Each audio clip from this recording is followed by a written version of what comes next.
بسم الله الرحمن الرحيم. الحمد لله رب العالمين، والصلاة والسلام على نبينا محمد وعلى آله وصحبه أجمعين. أما بعد، الحديث 687 عن أبي هريرة رضي الله عنه قال: قال النبي صلى الله عليه وسلم: بينما كلب يطيف براكية كاد يقتله العطش إذ رأته بغي من بغايا بني إسرائيل فنزعت موقها فسقته فغفر لها به. رواه البخاري ومسلم. إخوة الإسلام والإيمان، maanta taariikhda islaamka ay tahay 4 bishii sagaalaad Ramadaan sanada 1443 isla markaana waafaqsan 5 bishii afraad sanadka 2022. waxaanu ku jiray mawduuceeni ramadaanka iyo axkaamtiisa iyo fadaaishiisa iyo wixii ku saabsanaa qaybtii u dambeysay baan maanta soo xidhayna oo ku saabsanayd alixsaanu ila ducafaai walmasaakiin. ixsaanka loo sameeyo dadka ducafada ee tabarta yar iyo masaakiinta iyo wixii ku saabsan. ilaa 6 xadiid ayaanu mawduuca keligii kusoo qaadanay, alixsaanu ila ducafaai walmasaakiin. haddaanu sii wadno mawduuc dhammaanaymo. xadiidkan waa kii 7 oon kusoo xidhan. waxaan ka cudur daaranayaa walaalaha aanan ka raali gelinayaa baaqashadii shalay uu naga baaqday mashquul iyo arrimo uun maaragtay dartoodan ku mashquulay. marka waad raalli ahaaneysaan. intaa kadib xadiidkeenana maanta ku gebagabaynayna bukhaari muslim baa soo saaray. waa xadiid muttafaqu caleyh wey. xadiidkan wuu dhaafsiisan yahay alixsaanu ila ducafaai walmasaakiin, bal wuxuu xadiidkan xumbaarsan yahay alixsaanu ila alxayawaanaat. hataa xayawaanaadka makhluuqaadka ilaahay hataa kuwa ugu liita qiimaha badan aan lahayn, ixsaanka loo sameeyey wanaagga inuu qofku darajo dheer ku gaadhayo. idan kulamaa ixsaankaadu uu u gudbo makhluuqa ilaahay, waxaa weeyaan aad iyo aad bay u qiimo badanta. xadiidkan qiso cajiiba ayuu xumbaarsan yahay. xadiidka macnihiisu muxuu yahay? abu hureyra wuxuu leeyahy radi allahu tacaala canhu ardah, nabiga wuxuu yihi calayhi salaatu wasalaam: baynamaa waqti kalbun ay yudiifu uu wareegahayo birakiyatin ceel uu ku dul wareegahayo, kaada uu u dhow yahay aygaas yaqtuluhu inuu dilo alcadashu on. idraa'atu waxaa aragtay aygaas wareegahaya ceelka dushiisa on maaragtay halis ugu jira inuu dilo. idraa'atu waxaa aragtay bagyun naag jidhkeeda iibsato min baqaaya bani israa'iil, reer banu israa'iil haweenkoodii xunxumaa jidhka iibsan jiray mid ka mida ayaa aragtay. fanasacad waxay siibtay muuqaha, khufkeedii iyo shuraabadii sigsiyaantii qabtay siibtay. fasaqatu way waraabisay, fagufira laha bihi. taas sababkii baa loogu dambi dhaafay. ikhwat alislaam waliimaan, xadiidkan waa xadiid cajiiba wey. wuxuu ku tusinayaa raxmadda ilaahay waasacnimadkeeda iyo ilaahay subxaanahu wa tacaala camal yar oo laakiin taya leh inuu dunuub waaweyn oo kabaa'ira uu ku dhaafi karo. xadiidka wuxuu xumbaarsan yahay iyo khulaasadii wuxuu noo sheegayaa nabigeena calayhi salaatu wasalaam qisadan ayuu saxaabada oga sheekeeyey. waqti awqaadaha ka mida ayaa ay aad u ooman ayaa ceel dul yimid. ceelku waa ceel maaragtay uusan geli karin oo ka cabi karin. ceelkii oo dul warwareegahayo oonna aad u hayo inuu oon dilo khatar u saaran yahay, ayaa naag xun oo naagaha jidhkooda iibsada. bagyun min baqaaya bani israa'iil bali. baqyigu waxaa layihahdaa haweenka jidhkooda iibsada xunxun baa layihahdaa, dicaaraadka xunxunka ayaa layihahdaa. naagtaas zinada waad garanaysaan, kabaa'irta waaweyn bay ku jirtaa zinadu. marka naag waxaa ku jirtay ayaa waxay aragtay aygii oo ceelka ku dul wareegahaya oon aad u badan oo khatar inuu dila khatar u yahayna haya. naagtii xumayda jidhkeeda iibsatay ee zinada iyo waxaa ku dhaqmaysay ayaa waxay iska siibtay sigsiyaantay lugaha ku qabtay. muuqa waxaa layihahdaa waa qufka wey, waa waxyaabaha lugaha la gashada wey, sida sigsiyaantoo kale wixii ku saabsan. wax kaloo aalla ay biyihii kusoo qaada mayna haynin.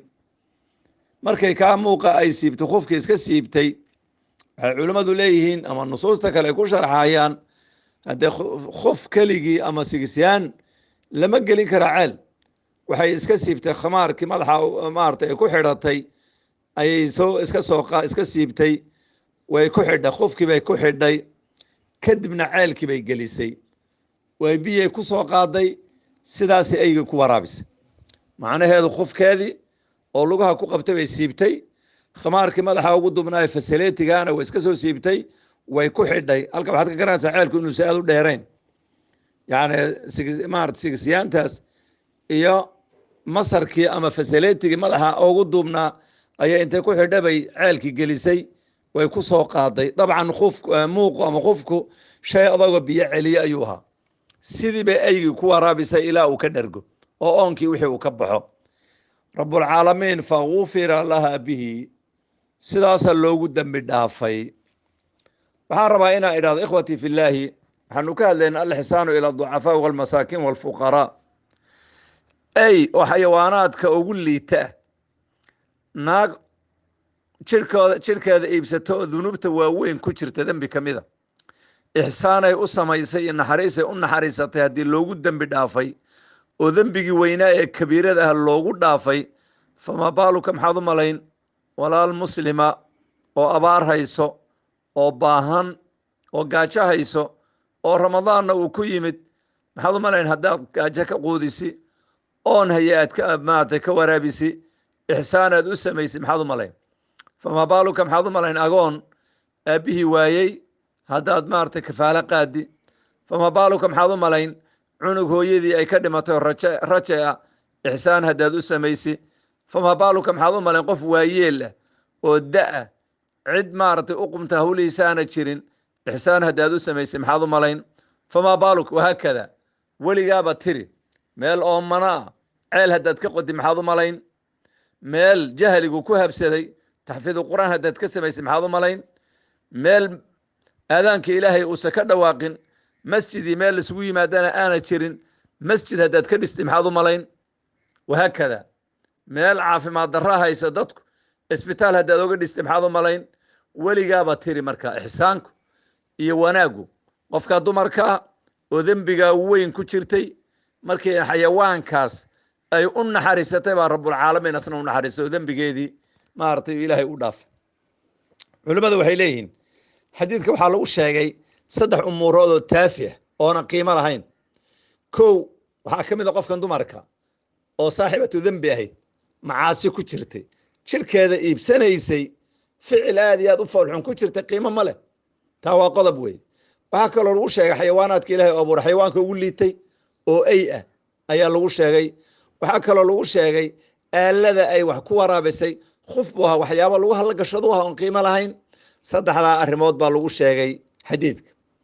haddana maca daalika camalku wuu yar yahay, inay khuf biyo ku soo qaado ayga ku waraabisa camal yar wey, laakiin xajmiga uu leeyahay iyo wuxuu sabab ugu noqday shay weyn wey. halka waxaanu ka qaadanaynaa cibradu inaad camal farabadaan qabati maaha. cibradu waa inuu camalkaadu tayo leh. naagtaas wax markaa ku xumbaar raxmadun qalbigeeda gale mooyaane, wax hadda xadiidka ka muuqdo oo naagta ku xumbaarayay oo maadi iyo adduunya aad ka heshi ama wax kale aad ka heshi ma jirin. raxmadun qalbigeeda ilaahay ku riday oo xayawaanka ayga ee ooman ay u naxariisatay unbaa ka muuqda. naxariista daacadnimadka ka ah ayuu ilaahay ugu dembi dhaafay. idan camalku tayo ayaa la rabaa, ee cibradu maaho inuu wax badan camalkaadu noqdo, ee camalkaadu waa inuu ikhlaas ilaahay darteed u samaysay, quality iyo tayana waa inuu leeyahay. sidaasuu camalku qiimo badan ku yeeshaa. saa darteed baa innagii salafka waxaa noo dhexeeya camal farabadaan oo ay la iman jireen ma ahayn. camalkoodu camal wuxuu ahaa tayo iyo quality leba ayuu ahaa. camalka yarkay samaynayaan ilaahay dartii ayay u samayn jireen, niya khaalisa, daacadnimo iyo mutaabacada nabiga ku dayan jireen. walidaalika saa darteed baa ayagoo nool in badan oo kamida oo ardada dusheeda ku socdaan ayaa janno lagu bishaareeyey. ma sahlano adigoo nool oo socda in janno lagugu bishaareeyo. waa quluubtaada waxa ku jiro daacadnimadka iyo mutaabacada nabiga aad ku dayanaysay iyo camalka aad samaynaysay tayadiisa weeye.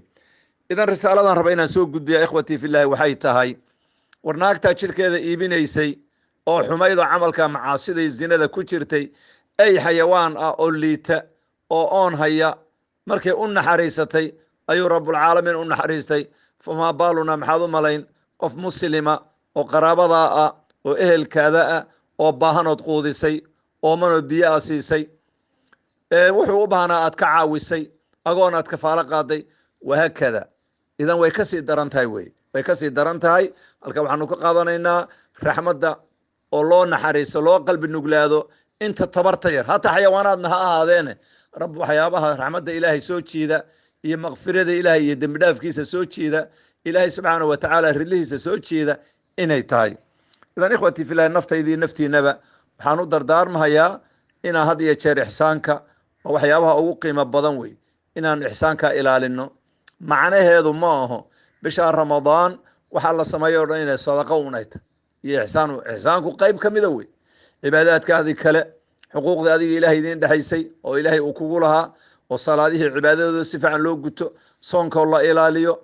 sadaqadaasoo la bixiyo ixsaankaoo la sameeyo wahaakada alamru bilmacruuf wanahyi can ilmunkar yani dadka oo wanaagga la amro xumaatadan laga reebo cidda maarata xumaatada ku jirto gacanta laga qabto dulmiga iyo xadgudubka oo laiska ilaaliyo giddi waxaasoo dhan waxaa weeyaan oo waxyaabaha ramadaankaada iyo ajirkaada kobcinhaya wey ilaahay subxaanahu watacaala waxaan weydiisanaynaa biasmaa alxusna wa sifaati alculaa inuu xaqana tuso naguna irsaaqo xaqa raacitaankiisa idan bishan waa bil barakaysan ikhwatii filaahi qof kastow waxaa la yihahdaa af soomaaliga mahmaayaalka waxaa kamid ahaa inkastoo laga yaabo inay iqliim ay khaas ku tahay uurgeelninba wuxuu gashadu ka maalaa bimacnaa xoolahaada haddaad soo daajisati oo wax fiican aad soo siisi caano fiican baad ka maalaysa idan nin walbaba wuxuu akoonka ku shubto unbuu aakhiro u baxsanayaa ninka kale akoonkiisa looga soo saari wax ma jirto nin kasta oo akoonka waxaad ku ridatay baa lagu soo saarayaa idan akoonkeena aakhiro aanu ku dadaallo